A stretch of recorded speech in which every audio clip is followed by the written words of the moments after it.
નમસ્તે મિત્રો, તમે બધા કેમ છો? મારું નામ પ્રિયા છે. હું તમારા માટે એક નવી કહાની લઈને આવી છું. આજે હું તમને કહીશ કે હું કેવી રીતે એક રિક્ષાવાળા સાથે મિત્રતા કરી અને પછી મોજ કરી. વાર્તા શરૂ કરતા પહેલા જો તમે ચેનલ પર નવા આવેલા હો તો ચેનલ સબસ્ક્રાઇબ જરૂર કરજો અને વિડીયો સારો લાગે તો વિડીયોને લાઈક કરવાનું ના ભૂલતા. મારી ઉંમર 21 વર્ષની છે અને આ વાર્તા ત્યારની છે જ્યારે હું 12મા ધોરણમાં હતી. ત્યારે મારી ઉંમર 19 વર્ષની હતી અને હું દેખાવમાં ઠીકઠાક લાગુ છું. અમારા ઘરના નજીક કેટલાક કૂતરા રહેતા અને તેમની વચ્ચે ભાદરવા મહિનાની મોજ મસ્તી થતી હતી. તેમને હું રોજ જોયા કરતી. એક વખત જ્યારે હું શાળાએથી પાછી આવી રહી હતી ત્યારે મારી પાસે પૈસા નહોતા. મારા ઘર અને શાળાની વચ્ચે ખૂબ લાંબુ અંતર હતું. મને દરરોજ શાળાએ જવા આવવા માટે રિક્ષા કરવી પડતી. તે દિવસે કોઈ પણ રિક્ષાવાળો મને છોડવા તૈયાર નહોતો. મેં ઘણી વિનંતી કરી કે હું ઘરે પહોંચીને પૈસા આપી દઈશ, પણ કોઈએ પણ હા પાડી નહીં. થોડા સમય પછી એક 45 વર્ષની ઉંમરનો ભાભો રિક્ષાવાળો તૈયાર થયો. હું તેની રિક્ષામાં બેસી ગઈ અને અમે ચાલવા લાગ્યા. લગભગ 3 કિલોમીટરનો રસ્તો પસાર કર્યા પછી અમે એક સુમસામ રસ્તા પર પહોંચી ગયા. અચાનક રિક્ષાની ચેન નીકળી ગઈ. રિક્ષાવાળાએ રિક્ષાને એક સાઈડમાં રાખી અને ચેન ચડાવવાનું શરૂ કર્યું. જ્યારે તે ચેન ચડાવી રહ્યો હતો ત્યારે તેની નજર પગ વચ્ચે પડી. હું બેદરકારી દાખવી આરામથી બેસી હતી. પછી તે ચેન ચડાવીને રિક્ષા ફરીથી ચલાવવા લાગ્યો અને મારી સાથે વાત કરવા લાગ્યો. વાત દરમિયાન તેણે મને કહ્યું કે ઘણા બધા રિક્ષાવાળાઓ છોકરીઓને ખરાબ નજરે જુએ છે. આ સાંભળી મારી ઉત્સુકતા વધી. મેં પૂછ્યું કે કેવી નજરે અને કેમ જોવે છે? તે બોલ્યો, તમે સમજી નહીં શકો.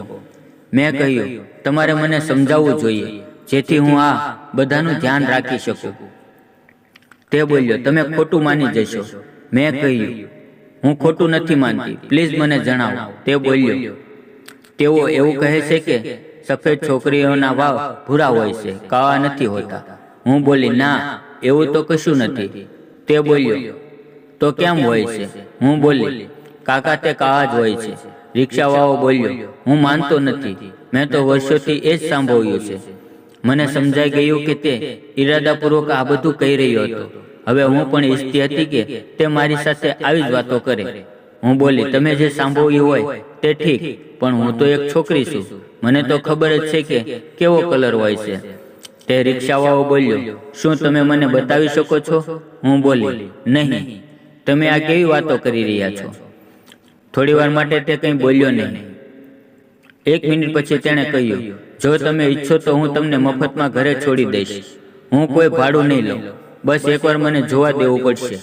તેમ છતાં મેં સ્પષ્ટ ના પાડી દીધી, મનાઈ કરી દીધી. તે બોલ્યો, મારી પાસે તમારી માટે 200 રૂપિયા છે, તમે વિચારી લો. હવે મને 200 રૂપિયા મળી રહ્યા હતા તો મારી અંદર લાલચ આવી ગઈ. હું તૈયાર થઈ ગઈ અને બોલી, ઠીક છે, પહેલા રૂપિયા આપો.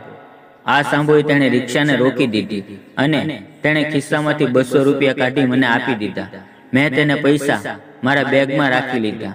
રસ્તાની નજીક જ ખેતર હતું જ્યાં કપાસનું વાવેતર કરેલું હતું.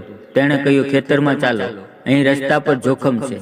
હું મારું બેગ રિક્ષામાં જ છોડીને ખેતરમાં જઈને બેસી ગઈ. થોડે દૂર જઈને બેસી ત્યારે હું દેખાતી નહોતી. પછી તે મારી પાછો આવી ગયો અને મારી બાજુમાં બેસી ગયો. મને થોડી ગભરાહટ પણ થઈ રહી હતી અને થોડી મજા પણ આવી રહી હતી. જ્યારે પણ આ વાત મને યાદ આવે છે ત્યારે મને ખૂબ જ આનંદ આવી જાય છે અને મારા ચહેરા પર એક સ્મિત આવી જાય છે. મારી વાર્તા તમને કેવી લાગી મને જરૂરથી જણાવજો અને આગળ શું થયું તે બધું જ હું તમને